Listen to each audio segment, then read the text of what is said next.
Hello students, তোমাদের সবাইকে আমাদের চ্যানেলে ওয়েলকাম জানাই। আজকে প্রান্তিক প্রকাশনীর প্রশ্ন প্রস্তুতির বই থেকে আমরা ফার্স্ট সামেটিভ পরীক্ষার জন্য পরিবেশ বিজ্ঞানে যেটা 6 নম্বর স্কুল দেওয়া হয়েছে দেখো, সেই স্কুলটা আমরা সলভ করে নেব। এর আগে আমরা 5টা স্কুলের প্রশ্নপত্র সলভ করে নিয়েছি। যারা দেখোনি তারা কিন্তু অবশ্যই এই ভিডিও ডেসক্রিপশন বক্সেও পাবে। এছাড়া আমাদের চ্যানেলের প্লেলিস্ট অপশানে গেলে সেখানে প্রশ্ন প্রস্তুতির আলাদা প্লেলিস্ট পাবে, সেখানে ক্লিক করলেই পরপর তোমাদের ক্লাসগুলো ওপেন হয়ে যাবে। তোমরা অবশ্যই পুরোনো ক্লাসগুলো দেখে নিও। দেখো, একের থেকে প্রথম প্রশ্ন, জলে গুলে যায় এমন ভিটামিন, ভিটামিন সি হবে। এছাড়া তোমরা জানো যে বি কমপ্লেক্স, কেমন বি কমপ্লেক্স এটাও কিন্তু জলের দ্রব্য ভিটামিন। এছাড়া এ ডি ই কে যেগুলো সেগুলো হচ্ছে তেলের দ্রব্য বা ফ্যাটের দ্রব্য ভিটামিন। কার্বোহাইড্রেট থেকে পাওয়া যায়, কার্বোহাইড্রেট থেকে আমরা শক্তি পাই। কোল্ড ড্রিঙ্কস এটা একটা সংশ্লেষিত খাদ্য, তাই না? উদ্ভিদের খাদ্য তৈরির যেটা পদ্ধতি সেটা হচ্ছে সালোক সংশ্লেষ। সূর্যালোকের উপস্থিতিতে যেহেতু সবুজ পাতার মধ্যে খাদ্য তৈরি হয়, তাই জন্য সালোক সংশ্লেষ, আলোকের উপস্থিতিতে তৈরি করা।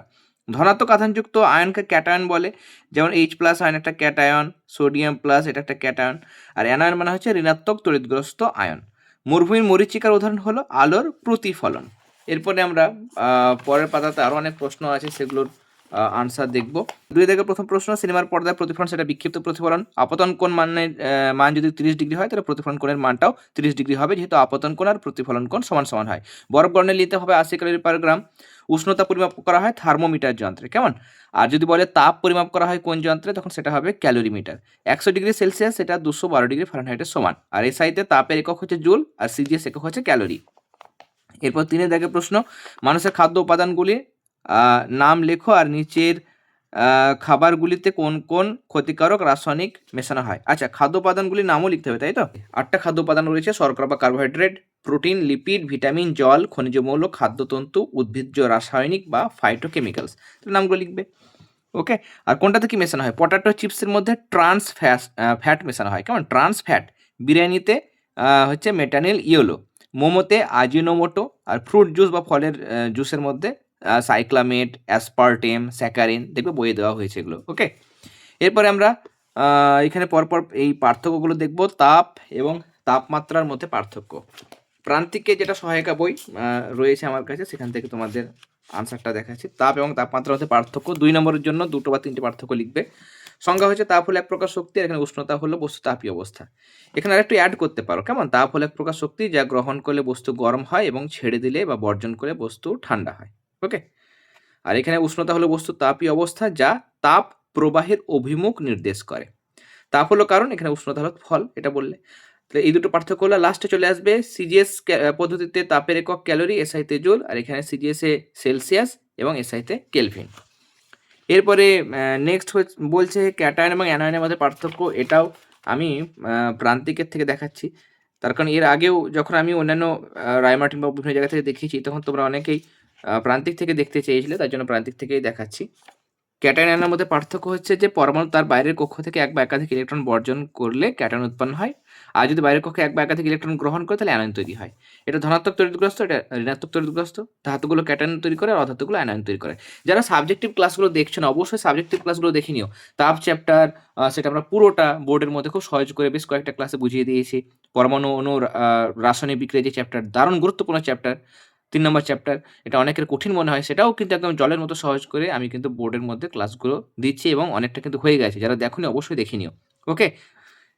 নেক্সট, প্রাকৃতিক খাদ্য এবং প্রক্রিয়াজাত খাদ্যর মধ্যে আমরা পার্থক্য লিখব। ওকে। প্রাকৃতিক খাদ্য পুষ্টিগুণ বেশি, প্রক্রিয়াজাত খাদ্যের পুষ্টিগুণ অপেক্ষাকৃত কম। দাম এর কম, এর বেশি। স্বাদ, গন্ধ, বর্ণ এটার কোনো পরিবর্তন হয় না, এখানে পরিবর্তন হয়। স্বাস্থ্যের উপর কোনো ক্ষতিকারক প্রভাব নেই, এখানে সামান্য কিন্তু ক্ষতিকারক প্রভাব প্রক্রিয়াজাত খাবারের রয়েছে, কেমন? এরপর নেক্সট 5-এর প্রথম প্রশ্ন এখানে বলছে আলোর প্রতিফলনের সূত্র। টেক্সটেও পাবে, কেমন? টেক্সটেও পাবে। আচ্ছা, টেক্সটটা আমি দেখাচ্ছি না হয়, কেমন? প্রথমে আমি এই রেফারেন্সটা দেখাই। প্রতিফলনের সূত্র এক হচ্ছে, দেখো, আপতিত রশ্মি, প্রতিফলিত রশ্মি এবং আপতন বিন্দুতে প্রতিফলকের উপর অঙ্কিত অভিলম্ব একই সমতলে থাকে, আর আপতন কোণ আর প্রতিফলন কোণ সমান সমান হয়। বই থেকে দেখাবো, তাই তো? বই থেকে তোমাদের দেখায়। এই যে একটা সূত্র হয়েছে যে আপতন কোণ ও প্রতিফলন কোণের মান সমান, 28 পাতায় দেওয়া হয়েছে। আর 2 নম্বর সূত্রে যে আপতিত রশ্মি থেকে শুরু করে একদম একই সমতলে থাকে পর্যন্ত। ওকে। এরপরে নিয়মিত প্রতিফলনের একটা উদাহরণ হবে আয়নায় প্রতিফলন হলো নিয়মিত প্রতিফলন। প্রতিবিম্ব কি? প্রতিবিম্বের সংজ্ঞাটা তোমাদের দেখাচ্ছি। ওকে। প্রতিবিম্বের সংজ্ঞা করবে এটা, কেমন? এই যে যখন কোনো বিন্দু উৎস থেকে আগত আলোক রশ্মিগুচ্ছ প্রতিফলিত বা প্রতিসৃত হয়ে কোনো বিন্দুতে মিলিত হয় বা কোনো বিন্দু থেকে অপসৃত হচ্ছে বলে মনে হয়, তখন দ্বিতীয় বিন্দুটিকে প্রথম বিন্দু উৎসের প্রতিবিম্ব বলে। এটা দুই প্রকার, সদ্বিম্ব অসদ্বিম্ব। এরপরে পরমাণু নিউক্লিয়াসের মধ্যে কোন কোন কণা থাকে? আমরা দেখেছি যে নিউক্লিয়াসের মধ্যে 3 রকম কণা থাকে, ইলেকট্রন, প্রোটন, আচ্ছা পরমাণু নিউক্লিয়াস বলেছে তাই তো? নিউক্লিয়াসের মধ্যে প্রোটন আর নিউট্রন থাকে, কেমন? নিউক্লিয়াসের মধ্যে প্রোটন এবং নিউট্রন থাকে। ওই চ্যাপ্টারটা কোথায় গেল? এই যে নিউক্লিয়াসের মধ্যে আমাদের কে কে থাকে? নিউক্লিয়াসের মধ্যে থাকে প্রোটন এবং নিউট্রন থাকবে। এই যে নিউক্লিয়াসের মধ্যে প্রোটন আর নিউট্রন থাকে নিউক্লিয়াসের মধ্যে। ওকে, তাহলে সেটা লিখবে। পরমাণু ক্রমাঙ্ক কাকে বলে তার সঙ্গে প্রশ্ন ছিল। কোনো পরমাণুর প্রোটন সংখ্যাকে তার পরমাণু ক্রমাঙ্ক বা পারমাণবিক সংখ্যা বলে, যেমন কার্বনের পরমাণু ক্রমাঙ্ক হলো 6। এরপরে প্রশ্ন দিয়েছে কোন একটি মৌলের, বলেছে প্রোটন সংখ্যা 11, নিউট্রন সংখ্যা 12, ইলেকট্রন সংখ্যা 11 হলে ভর সংখ্যা কত? ভর সংখ্যা মানে হলো, ভর সংখ্যা মানে কি? ভর সংখ্যা মানে হচ্ছে প্রোটন যোগ নিউট্রন। তাহলে প্রোটন ছিল 11টা, নিউট্রন ছিল 12, 11 আর 12 যোগ করব, হয়ে যাবে 23। তাহলে ভর সংখ্যা 23। ওকে, তাহলে 23 হবে আনসার। অন্য করে যোগ করে তোমরা কিন্তু আনসারটা দেখাবে, যোগ করে আনসারটা দেখাবে। ওকে, আর যদি তোমরা এই বই থেকে লিখতে চাও পরমাণু ক্রমাঙ্ক বা পারমাণবিক সংখ্যা কাকে বলে, এই সংজ্ঞাটা দিতে হবে, এখান থেকে এতটা উত্তর উদাহরণ সহ। এরপরে নেক্সট, সেলসিয়াস এবং ফারেনহাইট স্কেলের মধ্যে সম্পর্ক নির্ণয় করো। একটা উষ্ণতা সেলসিয়াস স্কেলে সি, ফারেনহাইট স্কেলে এফ দেখালে সেলসিয়াসের প্রাথমিক অন্তর 100 ঘর, ফারেনহাইটে 180 ঘর। তাহলে এর 100 ঘর 180 ঘরের সমান, এর 1 ঘর 180 বাই 100 ঘরের সমান।